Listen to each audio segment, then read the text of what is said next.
What up, metas? Welcome back. We're gonna have hopefully a very useful video for you today. Yep, thank you for pushing me out of the way. I appreciate that, Deviant. We're gonna have hopefully a helpful video here for you today. If you have been struggling with the cold mechanics in the new Way of Winter scenario, like many people here on my server have been, they've been confused. They keep dying. They're like, how does this fur thing work? Where do I find the skins? What recipes do I need to be making? You know, like what's going on, right? We have gathered the information here in this video. We're going to talk about leatherworking, where to get the furs that you need, the best ones to acquire that are simple and easy to get for cold resistance. We're going to talk about food and the basic, easy cold resist food that you can craft. We're also going to talk about a heated rock that you can actually craft to keep in your pocket, keep you nice and toasty for at least 60 minutes at a time. And all these things combined will make it possible for you to survive most of the overworld basic stuff that we know of for quite a while. So hopefully this video will be helpful to you guys who've been struggling with all this kind of stuff, and let's jump into it. So in order to help you get started in the game with the cold issues you're going to run into, there's a couple of different options you have. One of the easiest foods to make is this one here, the salty roasted spike mado. All you need is, well, spike mado, which is all over the place, one salt and a couple of logs. And if you're not sure where to get salt, at least if you started in this area, you can get salt really easily over here, up here, and then you can find seals up here as well. But this is a good spot to get some salt. You can also get dirty water for some reason right over here. My friend was telling me, even though this is like interconnected, for some reason this counts as like a bay or something. So if you wanted to get dirty water, that's another spot for it. But you know, anywhere up here in the ocean area, you can get your salt. And you also want to be crafting your rock, which helps you out quite a lot, which I don't have any charcoal for at the moment, but you unlock the ability to craft these as well. You'll make a thermium, if I'm saying that correctly, rock, which you then combine with charcoal in order to make a helium rock, which, as it says here, increases your cold resist by 10 and your frost resist also by 10. And that lasts for 60 seconds, or why do I keep saying 60 seconds? 60 minutes, excuse me, after you craft it. So that will give you a boost as well. So between that and the food, you can give yourself a pretty good boost on your cold resistance with materials that are pretty easy to acquire in order to come up here and start farming seals and stuff like that. So that will give you a good boost there. Those two things I highly recommend to get you started. So this is a good location when we want to show for the seals out here by the tidal bore teleportation tower. I like this one in particular because you can quickly swap channels right here to gather even more. I just killed them all on World 1, and I didn't see any on 2 when I first got here. So I can quick swap to 3, and they generally kind of, yep, see, there they are. There's a couple right there. There's a couple here behind this rock, one over here behind this rock. There's usually like 5 or 6 of them crawling around right here. So you can just keep farming them by swapping between channels real quick, because they're right here on the teleportation spot. This is a very easy spot to farm in. Doesn't look like they're up in this channel, but you know, you can just keep swapping between them, trying to farm them all over here. You can also, I noticed, you can find bears and stuff over in this part of the map as well, kind of more into the center. So if you want to get bear fur, which is also plus 10, you can find some over there. So hopefully that helps you guys out. So this is the location where you can find the flamingos for the plus 15 cold resist that you can then make into velvet using their feathers. You can find a good spot for them here in the Wishland Eastern Park, right down here in the kind of south east corner of the park. There's this kind of like amphitheater with Mr. Wish's face on it. You can just kind of glide over here, and a lot of flamingos spawn right in this area. There may not be quite as many right now because a lot of people are hunting them, but they're spread all over the place. You can see some are over there, some are over there. And then you just need to run up and skin these guys in order to acquire some feathers along with some meat, but feathers is really what we're here for. So this is where we're going to show you how to actually utilize these skins. So when you've acquired your skins, in this case we can look at like bear, and we're talking specifically about cold resistance right now. So cold resistance comes primarily from the chest and from the pants, and you can check that by scrolling down and seeing what are the actual buffs that it gives you. So when you're scrolling through these different ones, you got to scroll down a little bit and it will show you what the different buffs and stuff you can acquire from things are. So you'll be most likely starting out with deer or rabbit hide, which you can see here gives you +5, and then bear or scroll down. For some reason seal is way down the list. Oops, I don't know why it just closed off like that. Seal skin here gives you +10. Seal skin in particular also gives you an additional buff of +5 while dampened.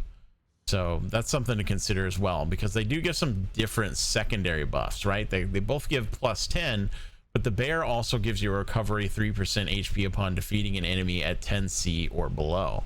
So for the starting point, right, where like the main thing you're trying to deal with is just surviving the cold, you probably want to focus on this +10. But later on down the line, you know, once you're no longer struggling so much, you might want to consider these secondary buffs as well, because some of these can be quite nice. But after you acquire that, you can see that that's +10, and we can come down to the golden wool. I don't know where to acquire golden wool yet, but this is the next one at +20 after the feathers,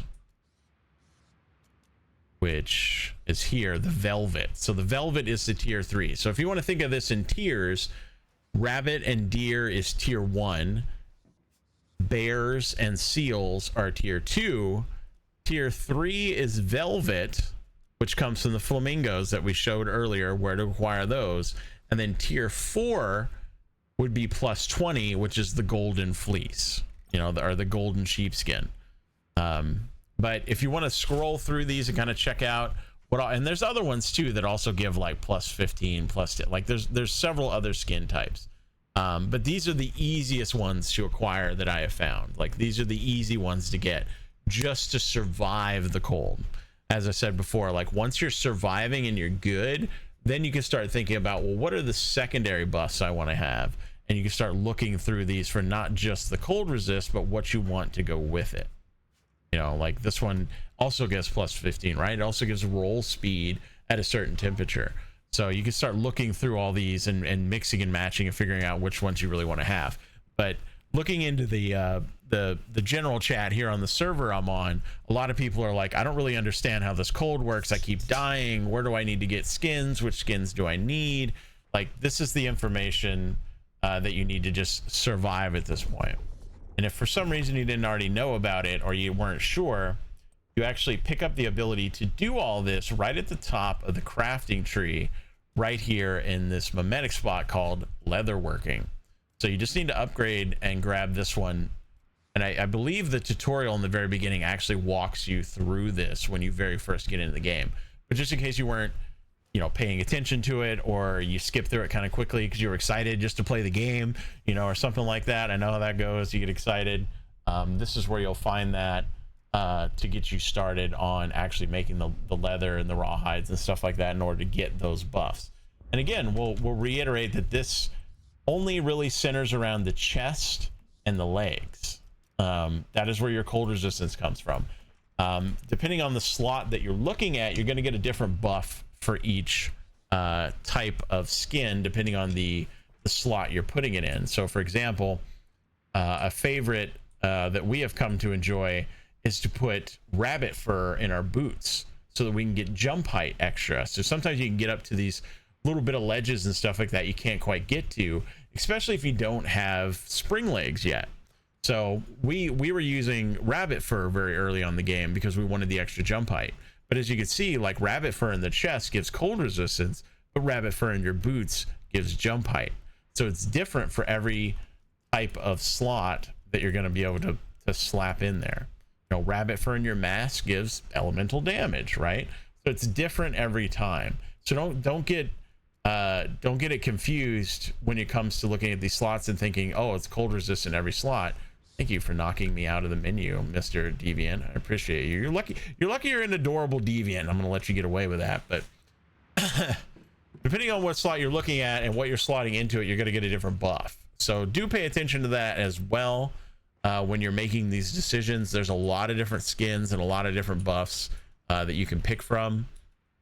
I have not by any means found all of these animals yet, as you can tell, and probably getting some animal husbandry going on some of these might help you be able to craft these a little bit easier if you want to go down that route. But as far as I know, they can all be found out in the world. We just haven't unlocked all the zones yet to be able to find them. So hopefully that helps you guys out with some of your questions on where to acquire these resources and what you need to do to survive the basics of the at least the cold side of things, right?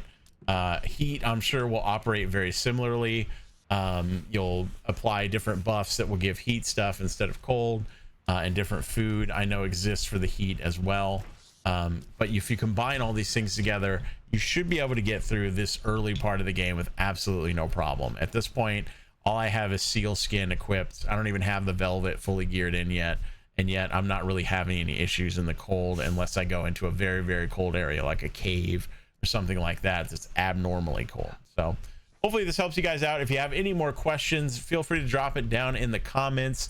If there's a particular combination of slot and fur that you like for a particular buff, feel free to drop those down there as well. I want to start amassing my own sort of preference list. I'm sure this is going to be an interesting new twist to creating your ideal build when it comes to your character. Instead of just having your mods and your guns and your accessories, now you've got buffs you can apply through leatherworking, which I think is awesome. I think this is one of the better updates that they've applied in the new scenario, and I'm gonna miss it if it isn't in the other scenario. So hopefully you guys enjoyed it. I will catch you guys in the next one, and as always, happy hunting out there.